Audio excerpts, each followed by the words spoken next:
You guys can't see this because we're not on video, but we kind of match. We do kind of match. You kind of match my headphones. Yeah. Shirt-wise. We're all in varying pinky reds. We have discussed starting to publish video of this, but I don't have makeup on today, so I wasn't going to press the issue.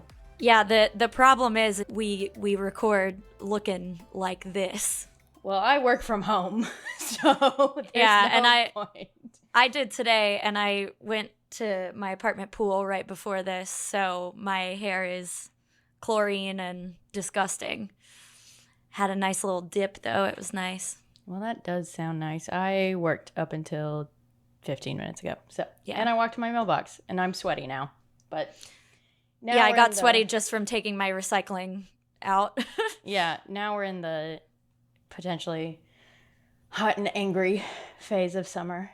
Although, did you see this is our second wettest July on record? Yes, and it's July 16th. Yeah. So, yeah. Not great for obvious reasons. So. Yeah, not great for many, many, many reasons. Many reasons. Yeah. Yeah, been a rough few weeks over here, which is why it's nice to read a book that is so not grounded in reality. There is a hurricane in this book, though, so true. But different. East Coast weather versus Central Texas. Yeah. Okay, so for this episode, which you know by the title of the episode, we read the newest Ashley Poston book. If you have been a long time listener of the pod since our initial months, I guess. I bullied Abigail. Yeah. No. I bullied Abigail into doing The Dead Romantics for one of our earlier episodes because I had read it and I was like, everyone in the world must read this book. I love this book. And now we've been doing all of Ashley Poston's books since then. Yes. Well, I won't get into it yet, but should we read the blurb? I have Katey's copy right here. You do, so I expect you to read it. All right, here's the blurb. She can't get him out of her head. That's like a little tagline above. Joni Lark has a secret. She's one of the most coveted songwriters in Los Angeles, and yet she can't write. There's an emptiness inside her, and nothing seems to fill it. When she returns to her hometown of Vienna Shores, North Carolina, she hopes that the sand, the surf, and the concerts at the Revelry, her family's music venue, will spark inspiration. But when Joni gets there, nothing is how she left it. Her best friend is hiding something, her mother's memories are fading fast, and the Revelry is closing. How can Joni write when her world is leaving her behind? That's a little yeah, whatever. We'll have a conversation about that. Then she hears it, a melody in her head, lyricless and half-formed, and an alluring and addictive voice to go with it. Belonging, apparently, to a wry musician with an emptiness of his own. Surely he's a figment of Joni's overworked imagination. Then a very real man shows up in Vienna Shores. He's arrogant and guarded, not at all like the sweet, funny voice in Joni's head, and he has a plan for breaking their inconvenient telepathic connection. Finish the song haunting them both, and hope they don't risk their hearts, or their secrets, in the process. Because that melody, the one drawing them together, what if it's there for a reason? Ooh, spooky. Okay. So, as always, Ashley weaves the story around, like, I always want to say, like, a small kind of magical piece, but of course it's not that small because it ends up being, like, the main thread of the book. But it's not, like, I don't know, it's not, like, fantasy-esque magic. It's just magical realism. Right. Like, it's not, it's I don't want to say plausible, because, it's magic, yeah, but it's right. like, it's not exactly witches or wardrobes or anything like that. It's more so of kind of just a little sprinkle of it. So we had in Dead Romantics, obviously, the ghost. We had the time traveling apartment, yeah, and then we had the non-existent the town that only existed in a book. And so this one, we have a telepathic connection. So I know the magical realism is one of your favorite things about Ashley and her writing, and definitely what sets her apart from the other romances we read. So how did this one work for you in terms of, again, not plausibility, but Sure. For me, it's and this is going to sound like a negative, but I don't mean it as a negative. It's like the least interesting or least creative sort of quote unquote magical element that we've had in Ashley's books. That doesn't mean I find it any better or worse. It's just, it's like the most straightforward than like a ghost, a time traveling apartment, and an entire world only in a book. So it's a lot more simple, which is a little bit why I thought that you were going to like this book more than the last one, because in the last two Ashley Poston books we've read, 7 Year Slip and A Novel Love Story, you've gotten kind of hung up on the like, how does this actually work? And so when I read this, I was like, okay, Abigail might like this better because it's a little more, there are fewer things to question about it, which I think helps the book maybe for people who aren't as into the magical bits. But the other thing I will say about this is like a lot of the fantasy books that I read end up having, you know, there's like some sort of somebody else's mate and they can read each other's minds. And so this is like a common like thing that I experience in books. So maybe that's why to me it seemed a little more like easy. I don't know. Am I making sense? Yes, you are making sense. Isn't that what, like, I never read the Twilight books, but isn't that what Jacob could do with Renesmee or whatever? Something like that. I don't know. I haven't read those books in like fucking 15 years, so I've only seen the movies, and that was fairly recently, actually. So, Yeah. within the last 6 years, I should say recently. So, yeah. not All real. of this to say is that it's a common like trope in fantasy novels is being able to read, having some sort of cosmic connection with a romantic partner that leads to you being able to read each other's thoughts. Yes. So you are correct in that this one worked for me a lot more than A Novel Love Story, which is the one that I had the most beef with. Like 7 Year Slip, I think I was able to kind of put some of the questions of the mechanics away because I did really like both of the characters. And then A Novel Love Story, I didn't find the female lead as sensical at times.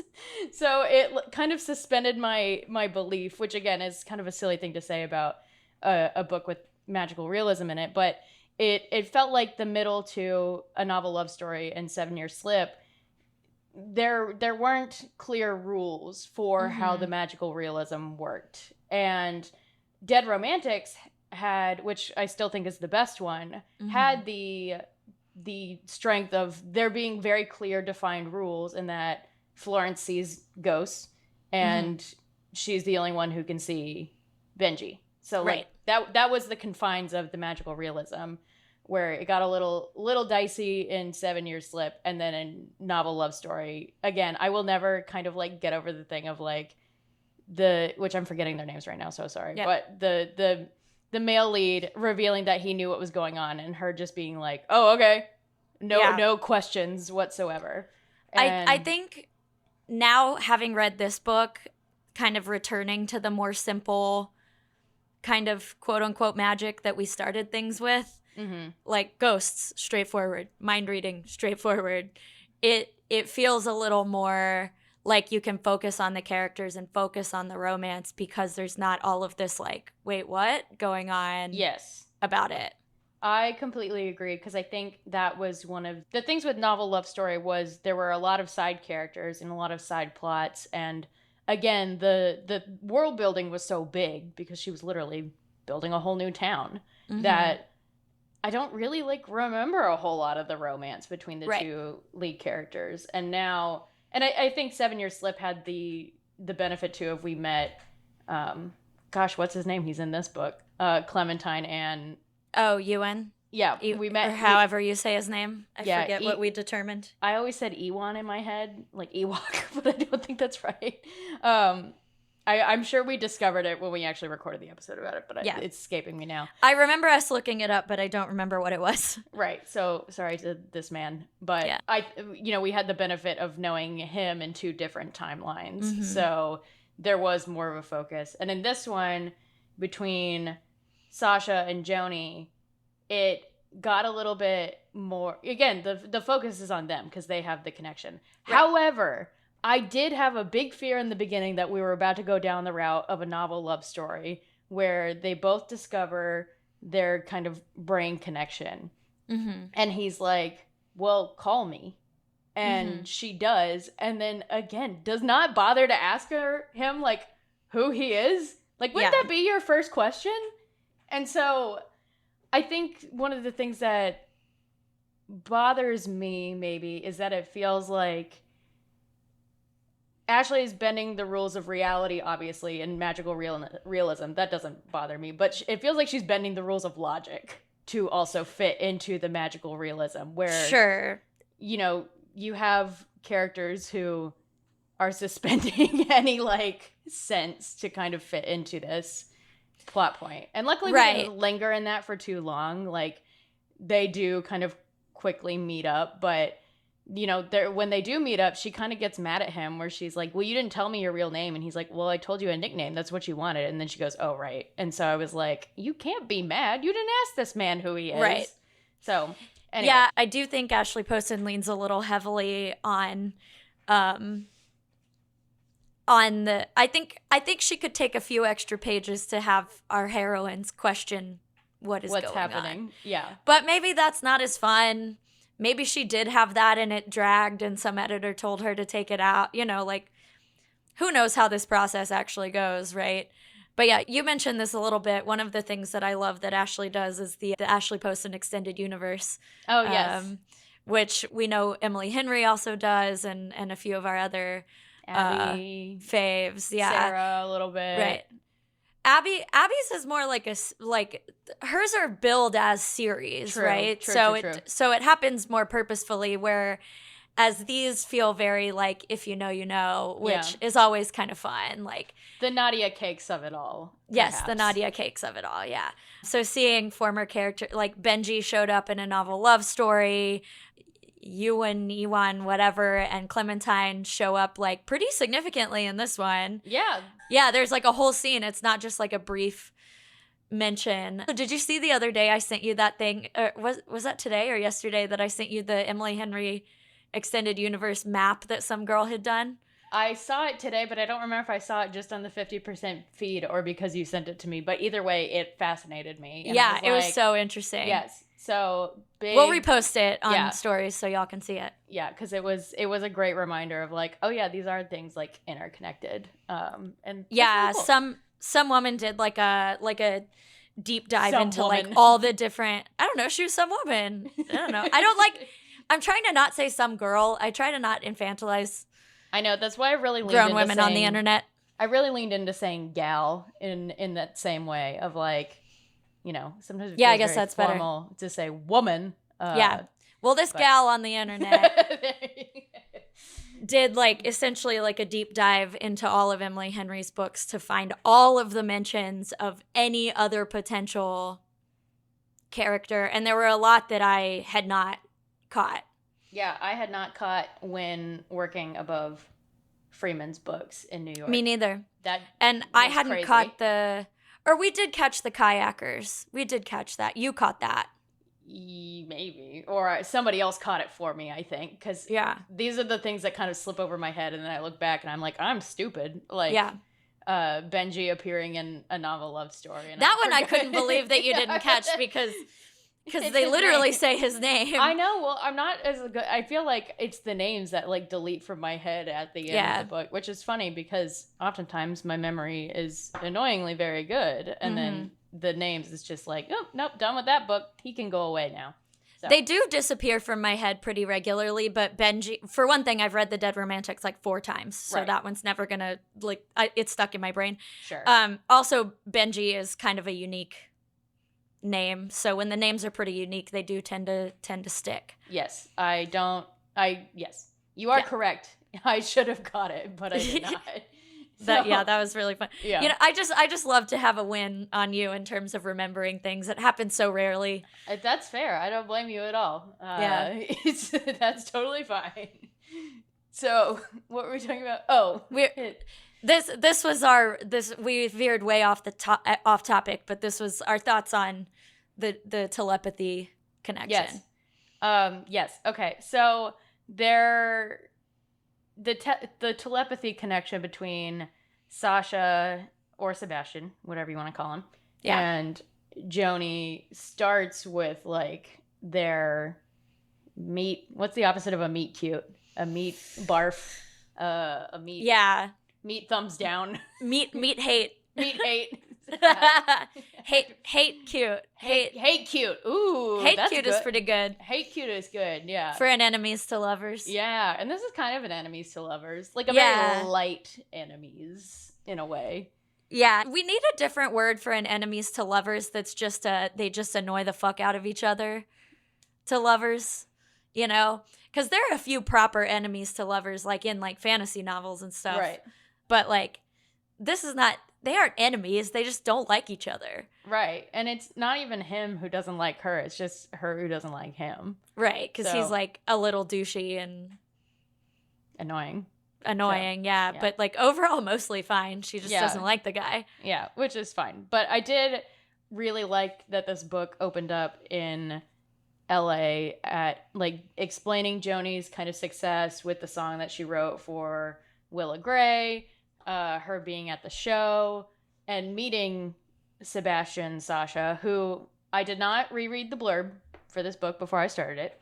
Mm-hmm. So I was not unsurprised when like he showed up and then he ended up being the main guy. But I did think it was like for like the first couple of pages of her interacting with him, I thought it was going to be like, oh, this is why she hates LA so much kind of character. Got it. Yeah. You didn't think he was going to be the guy. You thought he was just an entry point into the plot. Yeah, and then they made out. So, you know, that then at that point I was like, oh yeah, no, he's the guy. So yeah, I thought that was a nice kind of way to introduce the magical realism aspect of like they kissed and now they're connected. It kind of gives Freaky Friday. It doesn't not give Freaky Friday. Right. Like there are a lot of differences, but it feels spiritually similar. You know, the main difference being a romance and not a mother and daughter, but I see and what you're saying. And no fortune cookies involved, but it's for some reason these two things go together in my head. Of course, we're referring to the 2003 classic Freaky Friday and not the original. So take note. Obviously. My favorite I'm Sick movie, let me be honest. So. And one of our favorite, we're having a sleepover, let's put on something movies. God, I fucking love that movie. Yeah. You know what? I think I'm probably going to watch it later. Maybe tomorrow. Yeah. One of my favorite memories of your wedding day is listening to that song in the Fetty on the way to the wedding venue. Yeah. Who put that on? Really fun. It was either me or Hannah. Oh, was it? Yeah. I don't remember. It was one of you got 3 options. It was one of the 3 of us. Yeah. And I think we're all kind of equally likely to have done it. So Yep. Catch me loving that movie. Any and every age. So and the sequel is coming out on August 8th in theaters. I know. There's your plug, I guess. Yeah, we'll be there. Not sponsored. Not sponsored by Jamie Lee Curtis. I wish. No, she seems cool. Honestly. Yeah. She does seem cool. Anyway, back to this book, but I like that there is an initial reason, as I don't know, silly as it is. Right. It's not just like, here's this magical apartment and we don't know why. Like, we still don't really know. Like, there's not really a why they were connected necessarily, but there is like an inciting incident, which does sort of help it not feel so random. Right. That I agree. So fast forwarding to now, Joni has left LA, gets picked up by her best friend Gigi on the way to Vienna Shores. They get cookout, which I've had once in my life, but it was life-changing. My husband and his sister talk a lot about how much they love cookout, where you can get 2 quesadillas as a main dish with a side of quesadilla and another side of quesadilla. This breaks my fast food game. It does. Actually, yeah, your fast food game would fail for cookout. I need to find this TikTok where it's a guy like in his Subaru, laying on his stomach, kicking his little feet, like he's at a sleepover, and he's at the cookout drive-thru, and they go, "What do you want?" And he goes, "A quesadilla." And they go, "What do you want for your side?" "Another quesadilla." So anyway, I love that. So that was a nice little Southeast Coast Easter egg for real cookout heads. Yeah, such as myself. For those who don't know, I have this fast food game that I play with people. It's sort of a get to know you sort of game because it tells you a lot about a person. But I have them choose a main dish, a side dish, or two sides. A main dish, two sides, a dessert, and a drink from fast food restaurants. And there's some limitations around what you can, like you can't choose two burgers. You can't have two Big Macs as your entrees or whatever. So yeah, and they can't be like specialty fast food places. Like we can't choose P. Terry's because also P. Terry's would knock out every category. So what's the point? Except fries, except sides. Yeah, that's fair. But like cookout wouldn't count for this either. So yeah, no cookout.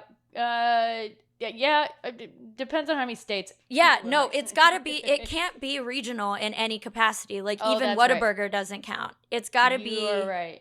And like I won't let people do In-N-Out either, even though there are a lot of In-N-Outs. They're not everywhere. You're right. Sorry, I don't know why I'm arguing with you about the rules of your game. The game that I invented. Well, I was just trying to remember how prevalent cookout is, to be honest. So, but yes, it's not in Texas. People keep coming up with ways to break the game. Somebody to me recently said Boston Market, and I was like, does that count as fast food?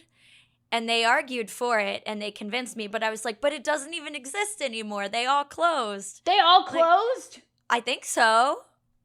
Hang on. My legacy of working at the media company who must not be named, writing about the person who would have won 2,000 pounds of mashed potatoes. Okay. It says they're fast casual, so I'm going to say that doesn't count. Because Chili's is fast casual. Yeah, I was literally about to say, Chili's is fast casual. Chili's is not fast food. It is perfect, but not fast according food. to the Google AI results, so grain of salt, as of December 2024, there are only 16 Boston Market restaurants in the U.S. R.I.P. Most of them are in New England and New Jersey. Oh man, sorry to Mr. Market. That sucks. Mr. Market. Womp anyway, womp. This one's off the rails today, fam. Sorry. Okay, telepathy. So, yeah. Let's talk about when they actually meet. Yeah. Where Sasha they are talking through their heads, which I was a little bit confused about the rules of the telepathy of like, okay, is he always in her head? Like, can they like tune in like a little like cup on a string phone kind of thing? It sort of seemed to be when one of them was feeling like a big emotion, like big happy, big sad, rather than just like your routine day to day. But it never really gets explained. And that did kind of bother me a little bit because I was like, wait, is he just there all the time?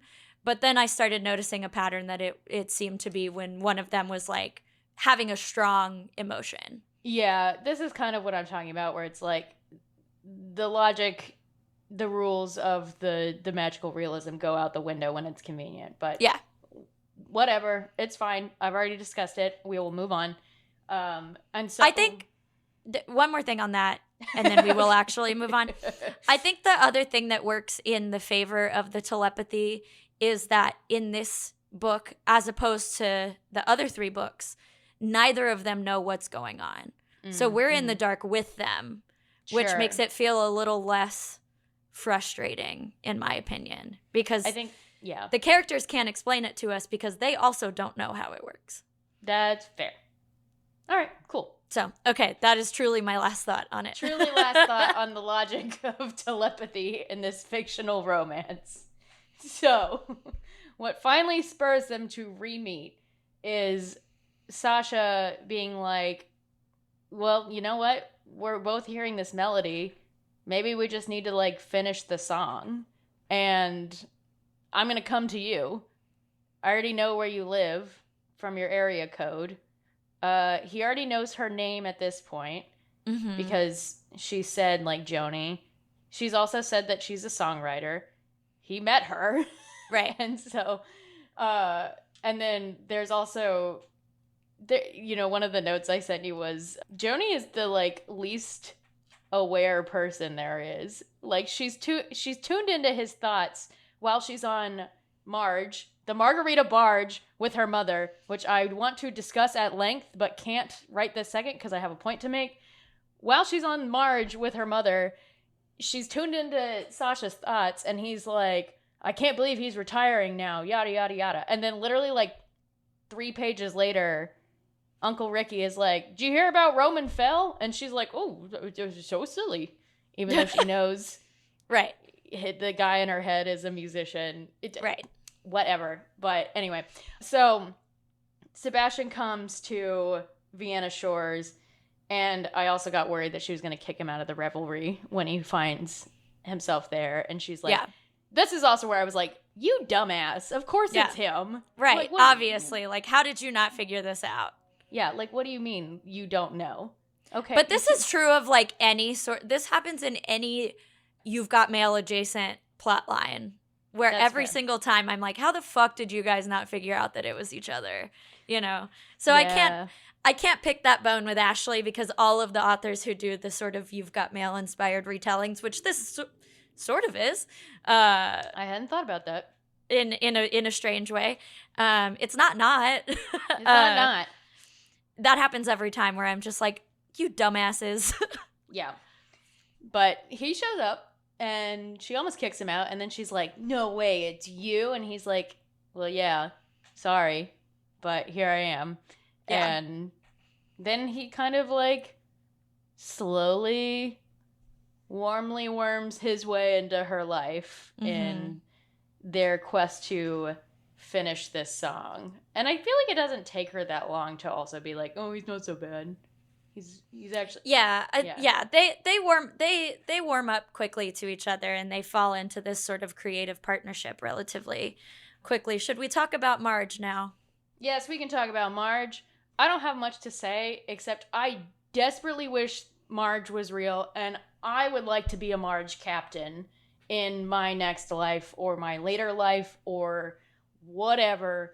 I want this to be in my future somehow, whether I am the captain or not. But this is my new retirement plan. I texted you the first time I read this book. I don't know if you remember this, but I said the new Ashley Poston book has my all-time favorite side character in an Ashley Poston book. Oh, okay. I did not remember that.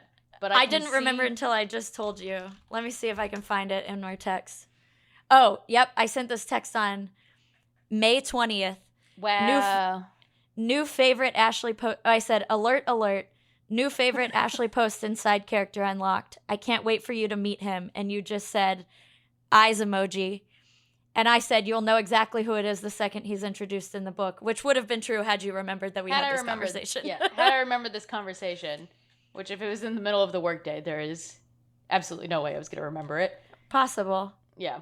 Yes, it was a Tuesday at 10 a.m. because you sent me a selfie of you in your Challenger's shirt. Nice. Because you had just gotten it from the clothing swap. Sick. Yeah. A standard Tuesday convo. A shirt I love. And yeah, scored at a clothing swap. So props to me or whoever brought it. Anyway, Uncle Ricky is indeed the best side character we have met in an Ashley Poston novel. Uncle Ricky is the captain of Marge, which is described as a pontoon boat basically held together by duct tape and gum and like barrels. And it has a blender powered by a lawnmower engine. And he just pulls up to the pier and makes margaritas all day. Obscene margaritas. One might even say not margaritas at all. No, I'm sure it started with margaritas and then kind of devolved into other general frozens. It's more of a daiquiri situation. Yeah, he kind of throws whole fruit, ice, and tequila into a blender. And Ashley, where are you getting your margaritas? Because I don't think this is quite right. That's not really how it goes. Yeah, I just choose to believe that Marge was a better name than, and Uncle Ricky is definitely a parrot head, so it had to be a margarita barge. You know, like it had to Oh, yes. all No. coalesce into the Jimmy Buffett of it all, because this No. is strong Jimmy Buffett coded. Oh, no, there were multiple Jimmy Buffett, like, Easter eggs in here. Yeah, Not like even Easter strong eggs, references. Like, Yeah. strong references. No. Uncle Ricky is a parrot head through and through. And what more does a parrot head need in life? But he should work on his drink recipes. They don't sound good. So Yeah, what I loved about this part of the book and him in general is just that, like, everyone kind of knows that they're bad, and they just like they're like, yeah, we'll try whatever you got going on this week, Ricky. Like, lemana. let's do it. Yeah, lemon, banana. Why not? Imagining it with like whole fruit and not even like the Laffy Taffy flavor of banana, which I already hate. Right. But yeah. Yeah, Abigail Rosenthal, noted banana hater. I like them in smoothies. I don't like raw bananas. I don't like banana flavor. That's that. You like banana bread. Well, yeah. But who doesn't? Monsters. Yeah, I know. Yeah, exactly. Okay. So now we've got Sasha and Joni. We've got Joni, who has returned home in the phase of burnout, just like the last book. Yeah. This was not on purpose. Yeah, I was sending Abigail some talking points, just like, oh, here's some themes of the book. And one of them was burnout. One of them was coming home again and like nostalgia. And I was like, man, all these books really be hitting the same notes lately. I know. In the difference between Finders Keepers and Sounds Like Love, however, Joni is returning home after a big success where nobody knows she's burning out. Whereas Nina turned out home where everyone knew that she had crashed out. Yeah. So there's that. Joni's kind of secret that she's holding on to, and everyone's kind of like, you know, with the news that the Revelry is closing, which, again, Joni, how did you not know this was coming? Yeah. Like, girlfriend, I'm so sorry. Yeah, like your mom has dementia, girlfriend. Like, and she was what'd you think was gonna happen? Yeah, Mitch, her brother, didn't want it, so yeah, gal pal, it's coming. Like, yeah, whether you want it to or not. But you know, she's fighting some demons with also the Revelry closing, her mom's early onset dementia diagnosis, and her own personal burnout after having this hit song that is probably going to get and ends up getting nominated for a Grammy, but at this point in the book, she thinks most likely. And everyone thinking she's a big giant success where she knows she can't write a song right now. So there's that. One of my favorite parts of this book that I also included in the list of themes that I shared with you is I really like Sasha and Joni's creative partnership in this book. It's cool to see that flourish alongside their romance, and it's cool to see, like, as somebody who makes things and as somebody who makes things often with other people, mostly with you, like, it's cool to see creative partnerships like that on the page and like how those things are handled. And I don't know if we've really read a romance novel that quite captures that. Yeah, I can't really think of one. Actually, Book Lovers, I think, is a good example of one with a creative, you know, obviously kind of a different kind between, you know, two editors, or one who says she's not an editor and an actual editor. But I guess Beach Read to some extent. Kind of, yeah. But, you know, it's not a super common plot point that we come across. And this is kind of the first one where they are creating something together. Whereas, you know, Book Lovers and maybe Beach Read, they're kind of bouncing their own individual ideas off of each other. And I think, in your notes, when, you know, the vulnerability of having a creative partnership is already a very vulnerable position and takes a lot of... there's a lot of intimacy there. There is. And there's also a lot of need for confidence on both sides, and also flexibility and vulnerability, and the egos have to be strong enough to, you know, be confident in your ideas, but they also have to be flexible enough to be able to give and take on one side. There's a humility there too, where you're like, you can't just hold on to stuff that you like. You have to admit when somebody else has a better idea than you. Yes, thank you. That is the word That's the word I was searching for, humility. I know. Yeah. Yeah. I got Well, look, our creative partnership at work. That's what I was going for. Good job. What? God damn.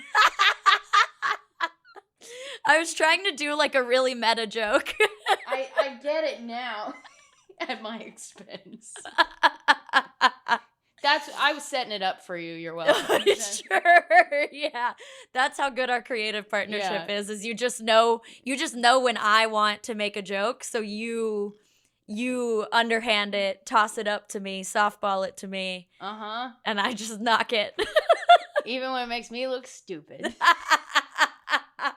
You are so welcome. Your word still worked. It did work. But anyway. My cheeks hurt. I'm laughing so hard. Ugh. In terms of a creative partnership, I didn't expect it to go as well for them as it kind of did. There were only like a few tiffs, and that was nice. I did not want there to be more tiffs, but it was a very like measured and also like, oh man, is he gonna like this, or is she gonna like this, or like, oh, what about this? And also the writer's block of it all, which boy is something I'm feeling right now. I like finally wrote something today for the first time in a little while, and I was like, all right, baby steps. Here we go. So it's I can't remember the last time I wrote something that wasn't an email. Yeah, it's tough being like a creative person and being in that state of like nothing I write feels like good, or of course it doesn't have to be right depending on who you are, but yeah. And then Sebastian, who is the son of a rock and roll great, who I guess I kind of like imagine to be like Bon Jovi. I don't know. Yeah, I was kind of picturing someone of that ilk. Or Cosmo Sinclair, to think about another fictional rock star.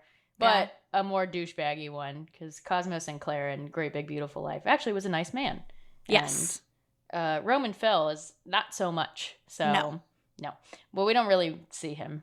Actually, he looms over the revelry and the mother-daughter relationship, certainly. Yes, correct. So, yeah, I think that was a really well-done piece of this book, is as their creative partnership became more successful, their romance became more successful. So, kind of an enemies to friends to lovers. Enemies to creative partners to lovers. Yeah, and it makes the romantic relationship more believable when you see them clicking in other ways. And yeah, because especially if you are a creative person reading this, you know how rare it is to find somebody that you can make stuff with like relatively effortlessly. And so it's like, whoa, they are meant to be together. Look at them doing the thing. I do like the argument that they have of like, or what Joni brings up, where she's like, what if this goes really badly? Like Fleetwood Mac or like the Wiggles, and she like names the Wiggles and he knows who she's talking about. And I was like, I could never name a Wiggle. But I'm glad that this is hopefully like such innate musical knowledge that the Wiggles are that big within the industry that everyone knows who they are by name. Yeah, so. I'm just like, I don't know. To me, it's like the Teletubbies. Like except even more so. Most people know the Teletubbies names, but most of the time you're just like, yeah, the blue one or whatever. Yeah, the blue Power Ranger, the blue Wiggle. Right. That one. There's not a blue Teletubby, I don't think. It's red, green, yellow, purple. Yes. Wow, look at that. Tinky Winky, I think, is the yellow one. And then Dipsy, I think, is the green one. And then Lala is yellow. Yellow. Po is purple. Purple, yeah. This is the worst tangent we've ever been on. So anyway. I wanted to prove to myself that I remember. You knew that. Okay, I want to talk about the revelry like as a setting. Yeah. As kind of the home that Joni returns to. And I will say my other mild criticism of the book is Joni, shut the fuck up. She really loved to wax on about the revelry and the magic of music. And so for the first third, I was a little bit like, I want 20 pages less of this. I understand what you're saying. that you really love this place and you really love music, and this place taught you to love music. And I already know about the sticky beer on the floors and all the wood and the piano. Please stop telling me. So, moving on from that, however, I really liked having a music venue being a main setting for a romance novel. I thought that was really nice. Yeah, it felt very rich because everyone has been in a place at least tangentially similar to this. Mm-hmm. And so we all probably pictured a million different versions of it, but that's because there are a million different versions of places like this. But it made it easy to sort of like bring it to life in my imagination. Yeah, exactly. And also did give context to Joni and her family and her relationship with her mom, which we're going to have to talk about the mom relationship now because it was the purpose or the impetus behind the most gut-wrenching line of the whole book. So, yeah. Do you have any initial thoughts about Joni and Wynn's relationship? That's her name. That's her mom's name, right? It's Wynn. Oh yeah, Winona. Yeah. Yes, thank you. Yes. I was like Winerva, not a name. And then the dad is Hank. Yeah, which is perfect for that dad. That was a good dad. That was a good dad. Great dad in this book. I heard him in my dad's voice a lot of the time in this book. Like he calls her at one point and she goes, "Dad," and he goes, "Daughter," which is what my dad does. Yes. So I heard him in Joe's voice often, and that man be smoking weed throughout the whole book. So Hank's a legend. Hank is a legend. We've got two complex mom relationships in this book, which we can talk about Joni first because her mom is actually present on the page, and then Sasha, whose mom died many years before. So yeah. Yeah. Winona's an interesting character to me just because she is like both larger than life and very, I don't know if withholding is the right word, but maybe that's the closest word I have for it. I think that's fair because, you know, the big conflict between Joni and her parents is that she feels like they're kind of ignoring what's going on with her mom and that her memory is getting worse and that she is going to die fairly soon from this disease. And that there was a point where, you know, she gets in an actual argument with them of like, why are you guys ignoring this? And I was kind of like, Joni, you got to be a little bit more gentle. Like, these are the moments they're not going to get back. Like, they're not ignoring this. I think they know every day that this is happening. Right. Like, she comes off a little bratty here because it's like they're dealing with it. They deal with it every day, and they have been dealing with it every day, which is sort of, that's what the conversation she ends up having with her dad is like, he's like, we're not ignoring this. I'm doing my fucking best. Yeah. Like, and I'm just, right. And I'm just trying to get through every day. And like, you haven't been here and you haven't seen every single day of this. And so also like when I was reading this part, I was like, everyone deals with this kind of stuff differently. Like my family is very like, for better or for worse, we don't always talk about stuff. And sometimes it's good. Sometimes it makes things easier. And sometimes it makes things a burden. But it's a reminder that like every family deals with stuff like this differently. Every person deals with stuff like this differently. It's different when it's a relationship between a parent and a child than it is when it's a relationship between two spouses who have been together for a very long time. I got mad at Joni here because I was feeling very protective of Hank, her dad. A, your dad's doing his best, and B, like, I know she's your mom and you're like going through this in your own way, but you have no idea what he's going through right now. Right. And also, like, you have no idea what your mom is going through. And also, exactly, it's kind of up to her to deal with it how she wants. It's happening to her. You don't have ownership over somebody's feelings or reactions just because you're close to them and just because they're not reacting to something the same way you are or you expect them to. And I think Joni realizes that. And I really liked the character and the friendship between Joni and Gigi because Gigi holds her to her shit toward the end of the book, where after Joni has her fight with her parents, goes over to Gigi and Mitch's house. I did like that her best friend was was in a long-term relationship with her brother. I thought that was cute. Yeah. So and Gigi's kind of like, hey, you are like all sad about leaving and whatnot and kind of things being different or changing, but things weren't going to stand still for you. That's not fair. And also, like, Right. I live here. Did you want my life to fully stand still while you were in LA?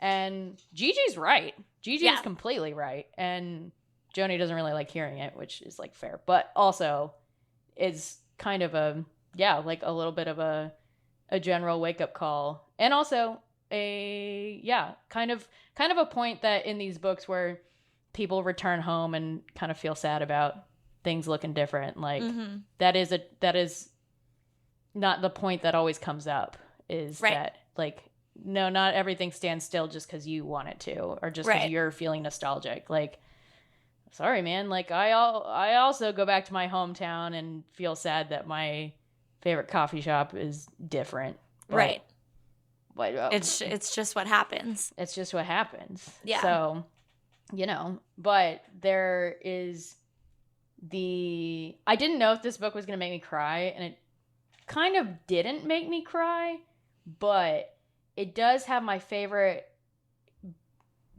very melancholy line in any Ashley Poston book, which as real 50% heads know, Dead Romantics did make me cry on air, on mic. Yeah, we both cried on the mic. So, but my favorite line in the entire book is when, during the hurricane, Joni and her mom are talking and finally kind of having a real honest conversation about what's happening to her mom. And her mom says, like, Joni asked her, or her mom says, like, you asked me once if I regretted giving up music, because Joni's mom actually used to play in Sebastian's dad's band. That's part of the lore.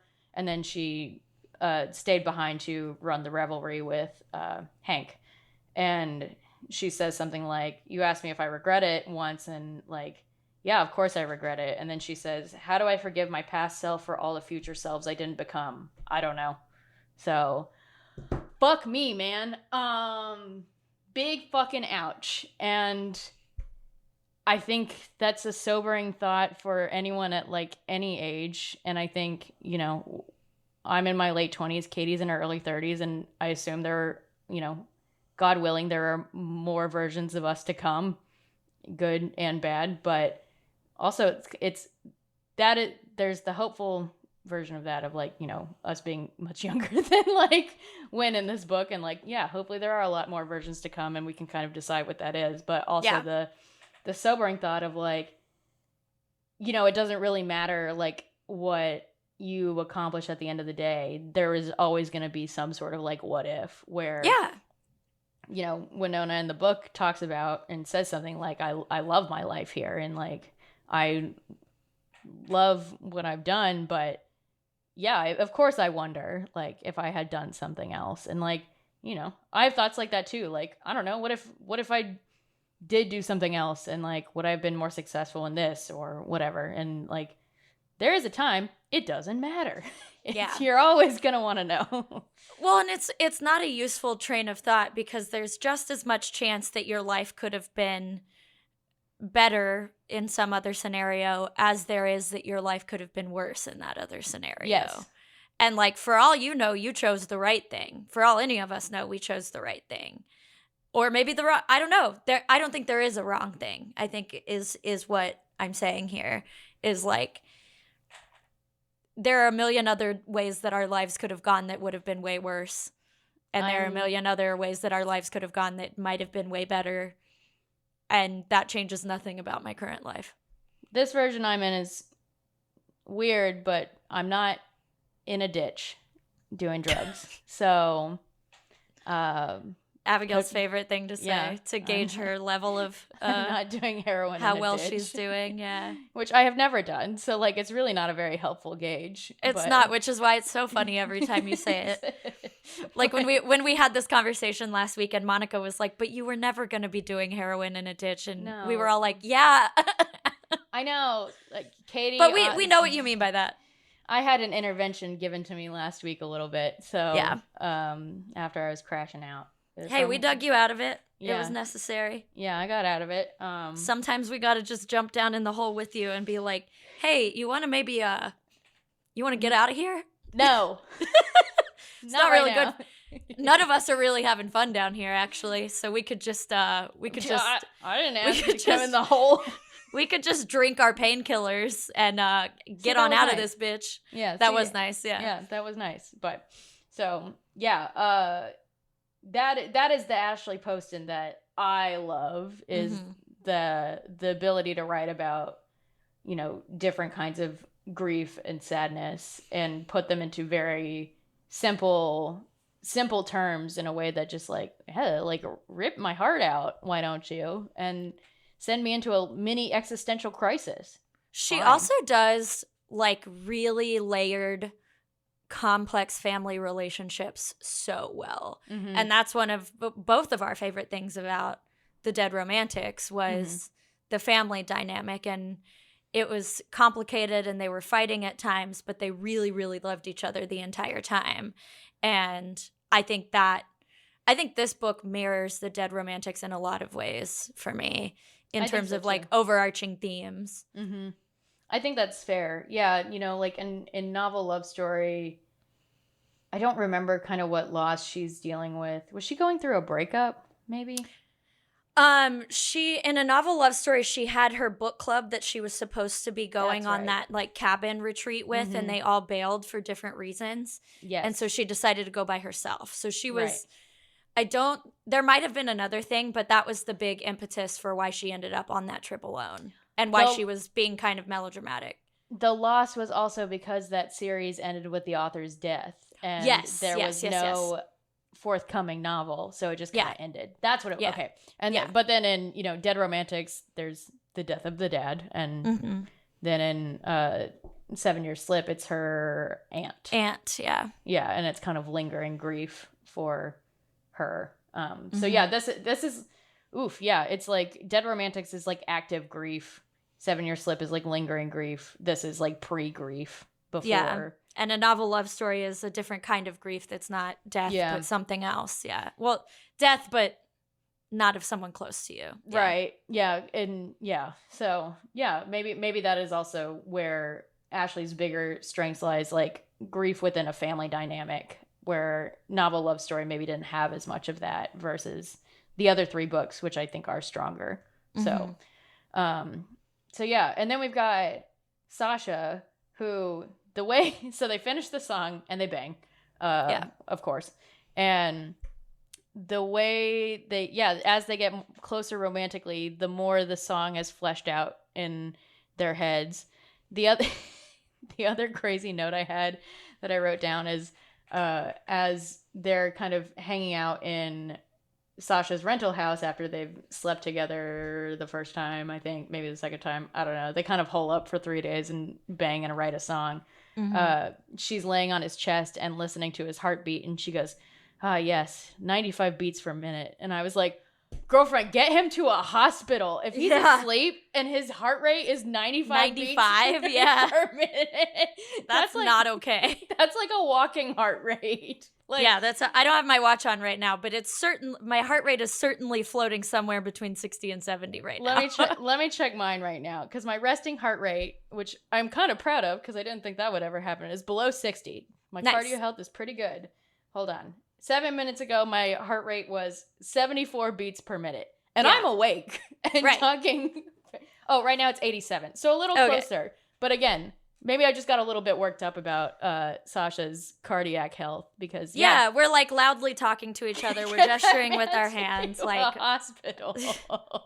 95 beats per minute while sleeping is crazy and not medically sound. My dude's having a bad dream, like a nightmare, and she's waking him up like, I got the song, and I didn't even register that. Like Yeah, that's funny. It was so funny to read it because she was just like, yes, that's so nice. What a perfect tempo. His heartbeat, 95 beats per minute.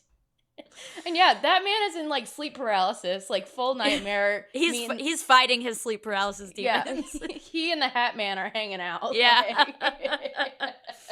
That's so funny. And then when he wakes up and they're playing the song together, he's like, when did you realize it should be slower? And I was like, this is... Sure, man.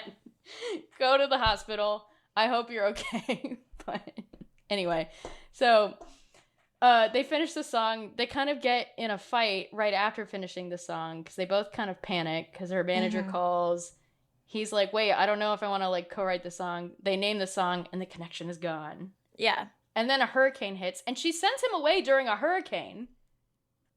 Don't do that to people. Yeah. By the way, everybody.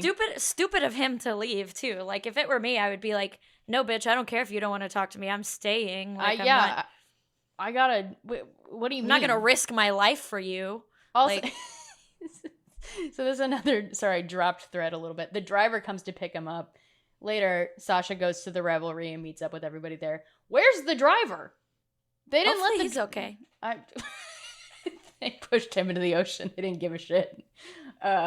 But presumably he's fine. I was like, let that poor man into the revelry. He's probably also at the revelry.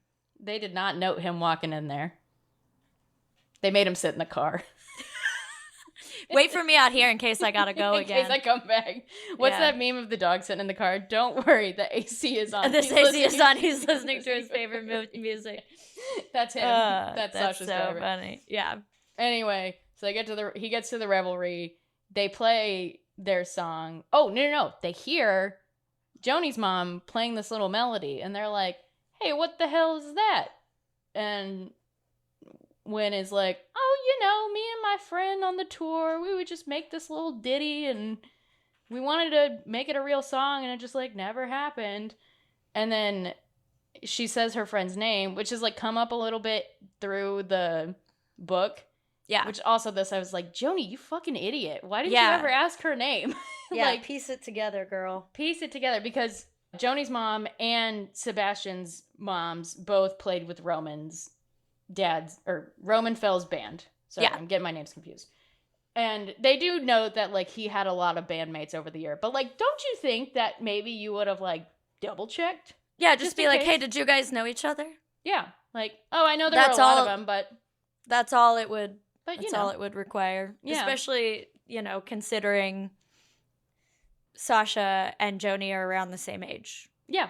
You might want to check. I don't know. But so yeah, we basically find out that Winona and Amy, Sebastian's mom, knew each other and were besties. And they made up the melody to this unfinished song that then Sebastian and Joni started hearing in their heads. So that's a little bit of the explanation of the magical realism of how these two got connected. Which is very sweet. We still don't know the logistics of it, but there is like an underlying soulmates thing to it, which is quite nice. Yeah, I buy that explanation. I think that makes sense, sure. Makes enough sense for me for this book, yeah. Yeah, within the rules of the magical realism here.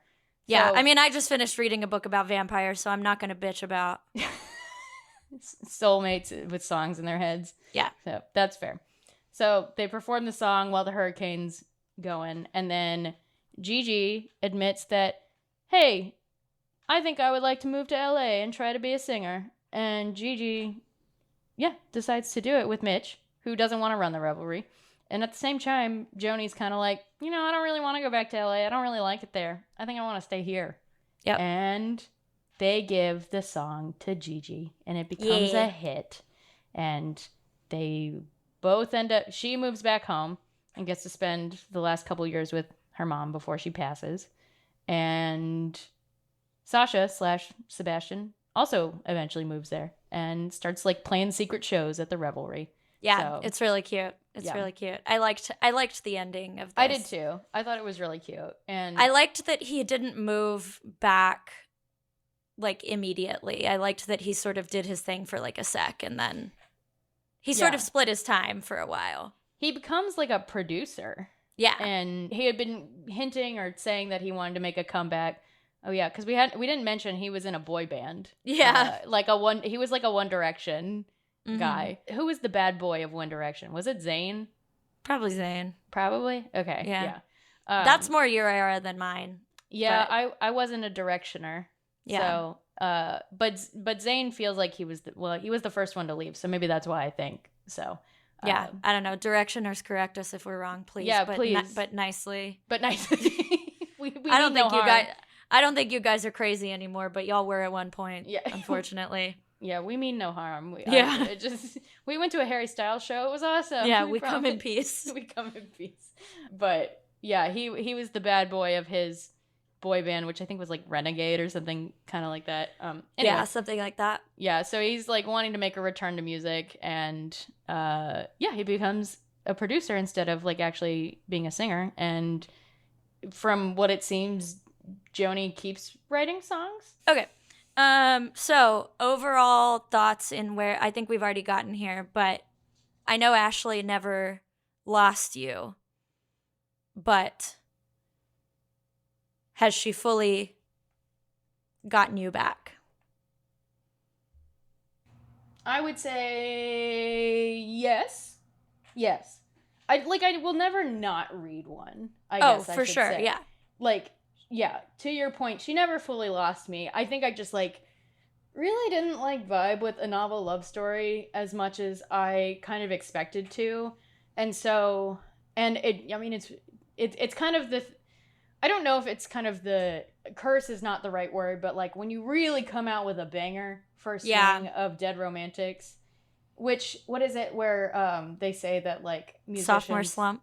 Yeah, like musicians' first album is often really, really good. Then there's the sophomore slump, and then the third album is usually better. Yeah. But, you know, so yeah, it's hard when you come out with a real banger to, yeah, even have one that's kind of, I don't know if I want to say mid, but yeah, but you know, I see people online being like, "Oh, a novel love story is my favorite, Ashley Poston or whatever," and so I think it's more just like the Dead Romantic, we are primed to like a book like the Dead Romantics. That's fair. More than these other ones. Yeah. Just because our personalities and what we look for in a romance novel and what we look for in a novel in general. And I also, I have the kind of annoying fixation onto smaller things that make magical realism like more difficult for me to like. It's harder for me to turn off that kind of air of disbelief, perhaps. I think I wanted more Gilmore Girls vibes from a novel love story where maybe that was setting me up for a little bit of disappointment. Mm-hmm. Though it's not that I don't think they weren't there. It just ended up being slightly more complicated, and I didn't like the main characters quite as much. So that was more of my gripe but I did really enjoy this one. I read it in 3 days, which is pretty fast for me. Yeah. And I would perhaps reread it. I really liked the setting of Vienna Shores. Me too. And I think like books set in like the Southeast or like coastal, like I really love those. So like, you know, I'm not gonna lie, Vienna Shores really got me, and I wish I lived on Marge, as I previously said. So yeah, I did really enjoy this one. I liked this one. I would probably make this like a strong third of like Dead Romantic, 7 Year Slip, this one, and then novel love story. But again, I'm never not gonna pick one up, and I'm always probably gonna look forward to it. I think this is the one where it was like really in the first half I was like, okay, I'm not getting the Ashley Poston writing that I love. I feel like we're overwriting a little bit in like Joni's head of kind of those like sentimental feelings that she had. And that could be a characterization. That might not be a flaw of the writing. Joni is a romantic, and she could quiet down maybe a little bit. but then we did get into the latter half, which was more of that really gorgeous writing of Ashley's that we really love in that simplicity like we talked about. And so yeah, I did really like this one, and appreciate a more simple magical realism plot this time. Yeah, I'm really interested to see what she does next, just because we've sort of gone all over the map in terms of like settings and the magical realism hooks. Like, is she gonna pivot? Are we gonna get more of these vibes. Like, I'm interested. Yeah, I am too. So, well, I'm assuming she's announced what her next book is. Let's see. Oh, here we go. We've got an article in People from May 30th. Mm-hmm. My romance for next summer, which I can kind of talk about. I can say it's Secret Garden-esque. Okay. She said it's going to have some time travel-ish elements in it too. Okay. Abigail's like, oh no. So I'm going back to the 7-year slip scenarios. Okay. The author says she's a big fan of the time travel trope and is looking forward to revisiting again. And then she says, quote, it's just the dichotomy of like who you are versus who you were, plus the person you love versus who they are and who they were. Oh, in addition to her new romance, Poston teased that she's actually working on 3 books at the moment, but the other 2 are top secret for now. Damn, all right. That's she's written some of that YA stuff too, sure. Could be something like that. Yeah, sure. Okay, well, I will reserve any judgment until we read it. Yep. What you reading right now? Well, I am still like chipping away at that Maisie Eddings book. Like I'm enjoying it, but I'm just like reading it in little fits and starts. Katey and I both got book hauls that came in the mail today. Yep. I picked up from Book of the Month because I had a bunch of add-ons and I need to spend them. And I'm kind of getting bad at skipping the months when I don't want something. I got How Freaking Romantic by Emily Harding, which is about a divorce lawyer. Which I also got in my Book of the Month. I got These Summer Storms by Sarah McLean, which I have seen nothing but amazing reviews about, and I think is going to be similar to the Jennifer E. Smith book that I just read that I loved. So I'm really excited about that. Mm-hmm. And then I got The Compound by Aisling Rawle. Aisling, right? Yeah. Yeah. That Katey read in one sitting over the weekend and is saying that I need to read next. And it is shorter. So, and we have just finished Love Island, and she's younger than me. Oh no. My God, she's complex. Really young. Yeah. Oh no. My imposter syndrome. Here it goes. But I've heard you finished it and said it was crazy. Mm-hmm. I have another friend who is chipping away at it. She hasn't finished yet, right? No, she told me where she was at yesterday, and she's not super far into it. Okay. But she does want to speak about it with us, which is why I started that group chat today. Great. Okay. So it seems like I will start this one because, yeah, it also looks shorter. It is definitely shorter than These Summer Storms, and perhaps I need a crazy palate cleanser. What somebody described it to me as, or maybe TikTok described it to me as Hunger Games meets Love Island. So yeah, I've also seen it described as Love Island meets Lord of the Flies. Oh, it's intense at parts. It's kind of one of those books that I'm like, I don't know if I could tell you that I liked it, but boy was it a fucking ride, and boy was I hooked on it start to finish. Okay, this is pretty good. So. Yeah.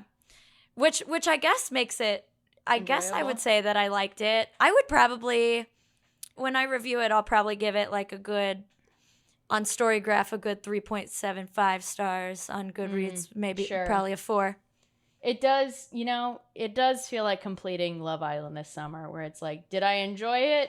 I don't know. Kind of. What would that mean? Where it's like, you enjoyed the process of having done it, yeah. Where it's like, thank fucking God I'm free. Worst experience of my fucking life. Like, we are free from our shackles of Peacock. But, yeah, we can put our brains other than watching The Valley for another few weeks. No, the finale's next week.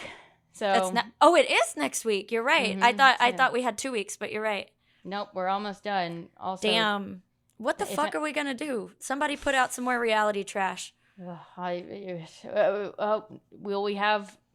have the Valley reunion, mm-hmm. and the Love Island reunion. I miss the Mormon Wives. Bring them back soon. So, yeah, because I need another dirty soda at another watch party. Shout out to our friend Taylor. That shit banged. It was so good. What are you reading now, Katey? Well, I'm still reading my horny vampire books, as I affectionately call them. I've been rereading them. I think I mentioned this on our last episode. I've been rereading them ahead of the release of the 4th book in that series. So I'm rereading the first 3. I finished the second one literally right before I was at the pool, right before we started recording. So I finished it at the pool, and probably the second we log off, I'll crack open the next one. Might go back to the pool. Who's to say? It was rough in terms of our vitamin D intake. Yeah. For a while. I also think I got a little too much sun when I was out there earlier, so. Yeah, well. A friend of mine asked this morning if, like, I could live in Seattle, and I was like, straight up, no, I cannot. I was already pretty sure I couldn't, but we learned that after last week. Yeah. But yeah, Central Texas, if you find it in your hearts to donate to Kirk County flood relief, we would really appreciate it, because it's tough. Yep. Yeah. So, yeah. And there are like a million places that you can do that. So, yeah. If you find a Google. Find a Google, or feel free to ask us. Yeah. We can DM some suggestions. Yeah. But close to home. Yeah.